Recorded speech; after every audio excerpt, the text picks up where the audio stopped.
Oke, halo semua. Perkenalkan, saya Faril Antoni dengan NIM 125240071. Saya Jonta Magultom dengan NIM 125240087. Pada kesempatan kali ini, kami akan membahas sebuah topik yang menarik, yaitu adalah pengenalan dari fitur-fitur Revit yang menarik dan mudah dipahami. Oke, selamat menyaksikan. Ya, dan di sini adalah tampilan pertama pada Revit 2026 yang akan saya jelaskan pada kesempatan kali ini. Untuk pertama-tama, saya akan menjelaskan Revit ini adalah sebuah software untuk mendesain sebuah bangunan, tetapi tidak hanya untuk menggambar. Karena Revit ini adalah sebuah software yang berbasis BIM atau Building Information Modeling. Jadi kita dapat mendesain bangunan ini sekaligus mengetahui informasi tentang kekuatan struktur dari bangunan yang kita desain tersebut. Jadi kita bisa mengetahui informasi keseluruhan dari rumah yang kita desain bahkan sebelum kita membangunnya. Dan pada video kali ini saya akan menjelaskan fitur-fitur utama pada Revit, bagaimana fitur itu berperan dalam proses desain yang memengaruhi performa bangunan yang akan kita bangun di proyek sebenarnya. Untuk pertama-tama di sini ada file of models dan families, di mana di sini models dan families itu memiliki perbedaan, di mana models adalah proyek utama yang isinya adalah gabungan-gabungan dari seluruh elemen bangunan yang dijadikan bangunan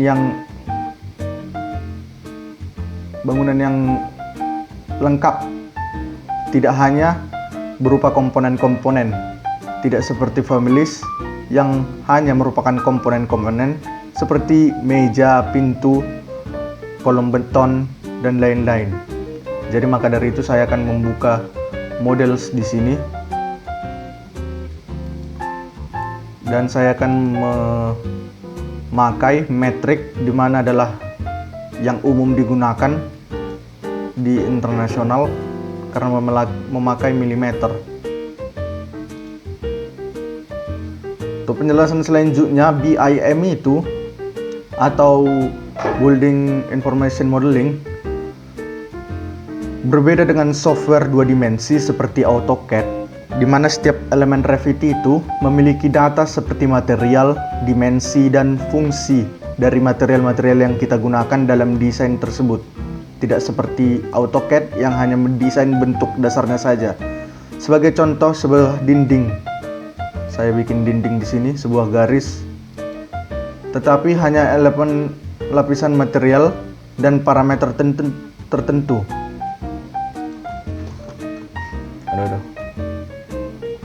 Hal ini memungkinkan proses desain menjadi lebih terintegrasi serta membantu analisis performa bangunan seperti pencahayaan, ventilasi, dan efisiensi energi. Kita lihat di sini banyak dari pilihan-pilihan dari wall di properti sini. Jadi kita dapat mengetahui bagaimana kekuatan dari struktur bangunan yang akan kita desain. Di sini saya akan menjelaskan menu-menunya, menu-menu fitur dari Revit, menu-menu utama dari Revit ini. Yang pertama adalah di sini arsitektur. Arsitektur adalah membuat dasar-dasar bangunan, yaitu tentunya adalah wall atau dinding, door, window, komponen, kolom, roof, ceiling, floor, dan masih banyak lagi. Di mana tab arsitektur ini dalam proses modeling bangunan adalah yang paling dasar. Di dalamnya terdapat tool-tool yang sangat penting yang menjadi dasar untuk kita membuat bangunan terbentuk. Sebagai contoh, ini wall yang tadi saya buat, kita tidak hanya menggambar bentuk tetapi juga menentukan jenis material dan ketebalan dinding. Seperti ini, 200 mm, 300 mm, dan masih banyak lagi pilihan untuk kita mengetahui kondisi bangunan yang kita desain. Material-material seperti ini memiliki peran penting dalam performa bangunan, seperti isolasi yang baik, mengurangi panas, sehingga meningkatkan kenyamanan, seperti agar suhu di dalam ruangan tetap nyaman bagi penghuninya. Dan juga di sini ada window untuk menjaga sirkulasi ruangan tetap hidup dan tidak terlalu pengap, yang tentunya akan membuat para penghuni bangunan tidak nyaman. Di sini juga ada door yang tentunya penting untuk digunakan karena menjadi penghubung dari ruangan ke ruangan lainnya. Di sini juga ada komponen yang menjadi komponen di bangunan yang cukup penting dalam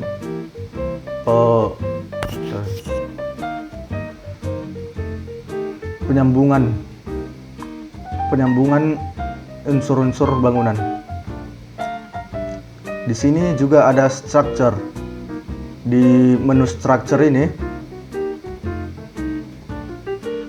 saya akan menambahkan kolom atau beam kolom ini, di mana kolom ini adalah elemen struktural yang memungkinkan koordinasi arsitek dan engineer dalam satu model yang sama. Dengan adanya integrasi ini, desain dapat lebih akurat dan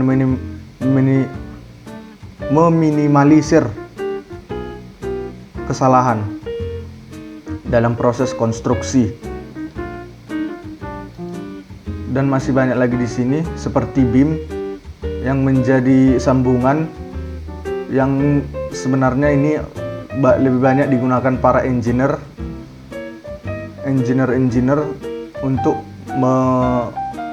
memastikan bangunan itu dapat kokoh secara perhitungan.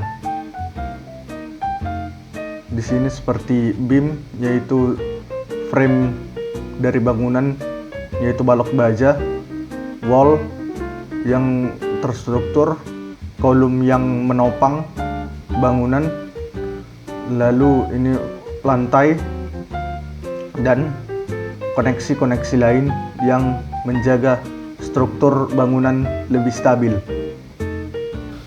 Dan untuk yang ketiga adalah menu insert, di mana di menu insert ini sebenarnya yang penting hanyalah di grup load from library ini, di mana ada load family dan load Autodesk family, di mana di sini kita bisa memasukkan template-template dari furniture seperti ini. Di banyak furnitur yang bisa kita manfaatkan. Pemahaman ini tentang family sangat penting karena menjadi dasar dalam penggunaan Revit lebih lanjut, terutama tentang pengelolaan data standar desain. Karena di sini ada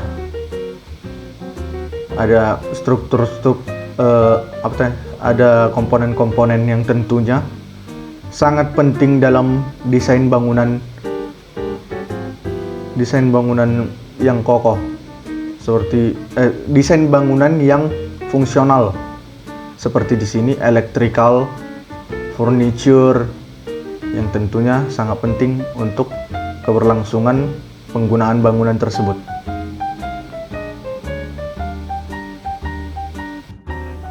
Selanjutnya ada Matching Inside, yaitu dengan membuat masa sederhana. Pada tab Matching Inside digunakan untuk eksplorasi bentuk dan konteks lingkungan. Pada tahap awal desain, fitur ini membantu dalam mengembangkan konsep massa bangunan. Selain itu, massing juga dapat digunakan untuk menganalisis orientasi bangunan terhadap matahari yang berpengaruh pada pencahayaan alami dan suhu ruang. Di sini untuk contohnya, saya akan membuat sebuah rumput dan juga pohon.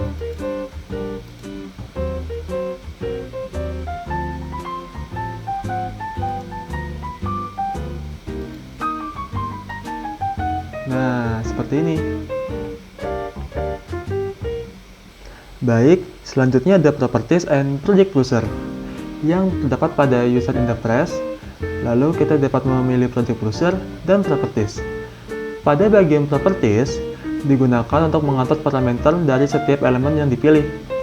Parameter ini mencakup material, dimensi, dan fungsi elemen. Parameter ini sangat penting karena dapat digunakan untuk analisis performa bangunan seperti efisiensi energi, pencahayaan, dan ventilasi. Lalu, pada bagian Project Browser, berfungsi untuk mengatur dan menavigasi seluruh bagian proyek, seperti floor plan, section, dan tampilan 3D. Pemahaman kedua fitur ini sangat penting untuk meningkatkan efisiensi dalam workflow Revit. Baik, selanjutnya kita akan membuat mini demo dan analisis, yaitu dengan membuat satu ruangan lengkap. Sebagai contoh, kita dapat membuat satu ruangan sederhana dengan menambahkan wall, door, and window. Oke, mari kita coba. Pertama kita taruh wall di bagian sini.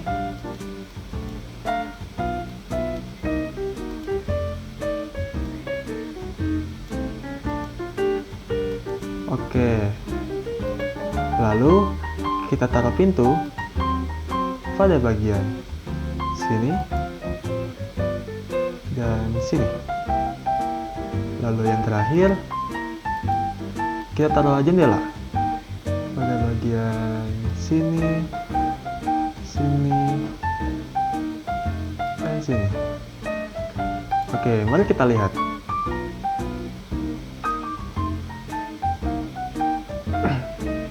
Semua elemen ini saling terhubung dan dapat dimodifikasi melalui parlementer.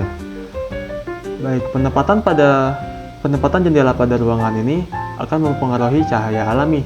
Jika terlalu sedikit, maka ruangan akan menjadi gelap.